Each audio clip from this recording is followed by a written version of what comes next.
Thanks to the new novelization for Godzilla x Kong: The New Empire, we have official confirmation that it was in fact Shimo that froze Ghidorah. So what are the deeper mysteries surrounding this? What is Shimo's power level? And how was the alliance between Godzilla and Shimo formed? Since the preliminary trailers for Godzilla x Kong, we, along with several other fans, began to theorize that Shimo was responsible for freezing Ghidorah. Thanks to the official novelization now, we have confirmation that it was indeed Shimo that froze the false king. But the circumstances under which Ghidorah was defeated leaves us even more terrified of Shimo than ever before. So today, Heralds of the Titans, let's discuss how Shimo ended up freezing Ghidorah, and why it may actually be evidence that she's been holding back. The conflict between Godzilla and Ghidorah goes back thousands of years in the lore, and is one of the most intense rivalries between any two known titans in all of the ancient lore. Ghidorah landed on Earth roughly 13,000 years ago in the timeline, and was immediately a threat to the balance of the Monsterverse's ecosystem. This caused Godzilla to step in to restore said balance. In The King of the Monsters, when we first see the mural of Ghidorah's defeat, we can identify several fan-favorite titans, including Godzilla and Mothra.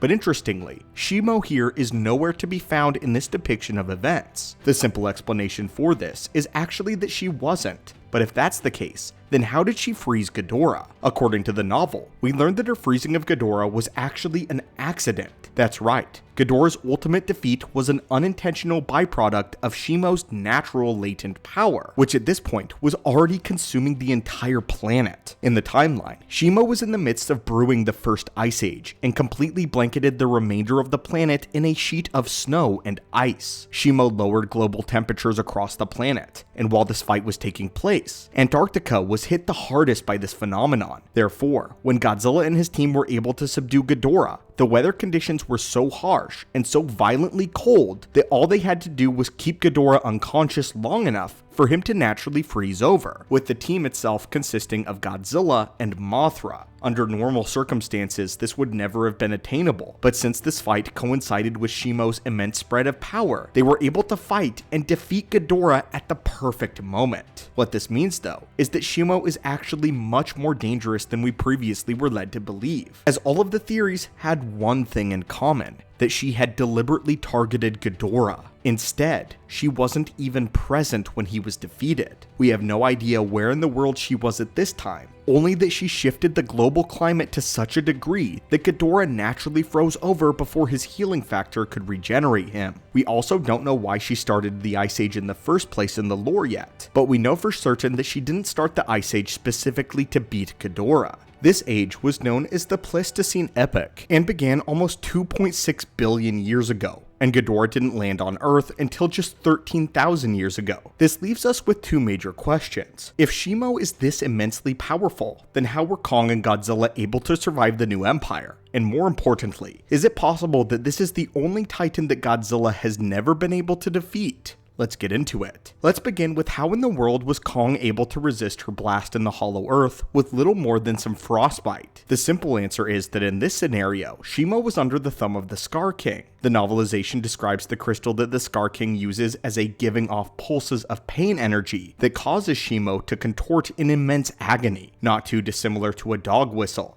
And we know in the movie that she was reluctant to fight against anyone at the behest of the Scar King. This seems to be evidence that she was holding back here, and trying to do just enough damage to appease the Scar King without actually harming anyone too severely. Shimo may have been putting on a show for the Scar King, and he could have been completely oblivious to the true nature of her power. But now we know that she has the ability to conquer just about anyone she wants to if she is properly motivated or has enough time. If Shimo is acting on her own accord, and ever has reason to turn against Kong or Godzilla, then the fight may go much differently. Although we do admit that Godzilla is massively powerful at this point. We did learn in Godzilla x Kong the Hunted that there was an ancient cave painting depicting a battle between Godzilla and Shimo, showing that the two titans have actually fought before. Although we don't know exactly how the fight ended, only that both parties survived. So far as we know, Godzilla would have almost certainly been opposed to the idea of an ice age, as it would have drastically upset the balance of the titan hierarchy. If Shimo saw a need to freeze the earth of her own accord, and not while under the Scar King's leash, then we believe this painting shows Godzilla Godzilla's attempt to stop the Ice Age. If this is the case, then it would mean that we are actually looking into the history of Godzilla's greatest failure, or one of them, and one of the only titans that Godzilla couldn't beat at that point in time. If Godzilla could, then the Ice Age likely would have never happened, seeing as it probably caused mass casualties across the Titan community, and Godzilla would have stepped in to restore the balance. It also means that after all these years, Shimo was not aggressive, as she did not kill Godzilla and steal away the rank of Alpha from him.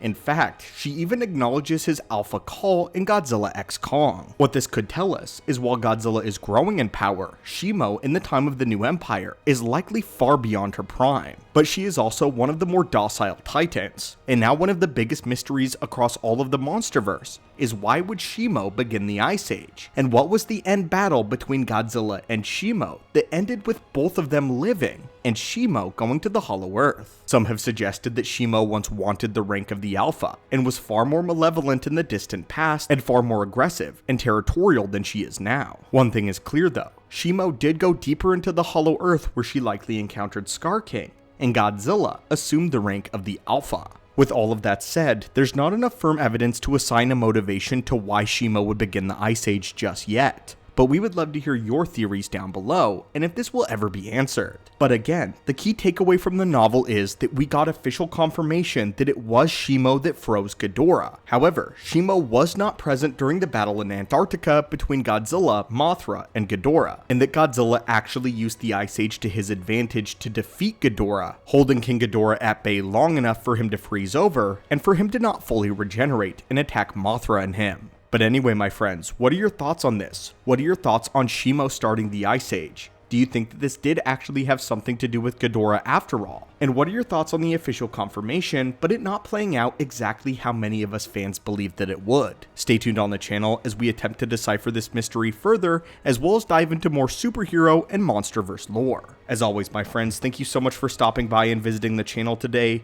Atomic blast that subscribe button if you've been enjoying, and have a great one.